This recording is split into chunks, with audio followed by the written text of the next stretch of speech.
இந்த மாதத்தின் ஒவ்வொரு நாளும் ஒவ்வொரு வாரமும் கிருபையா கர்த்தர் நம்மை நடத்தி வருகிறாரு. அவருடைய கிருபை நம்மை சூழ்ந்து கொண்டிருக்கிறது. அவருடைய இரக்கங்கள் நமக்கு வெளிப்பட்டு இருக்கிறது. அவருடைய அன்பை நமக்கு தாராளமாக கொடுத்திருக்கிறாரு. ஆண்டவருக்கு நன்றி சொல்லுங்க. நம்முடைய பலனை கர்த்தர் புதுப்பிக்கிறார். சரீரம் பலவீனப்பட்டது, உடல் சோர்வு ஏற்பட்டது, பலவீனங்கள் நம்முடைய சரீரத்தை பாதித்தது.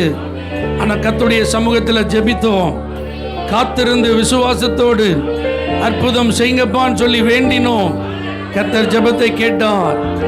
சுகமாக்கினது மாத்திரமல்ல, புது பலனை கொடுத்தார், புது கிருபையை கொடுத்தார்.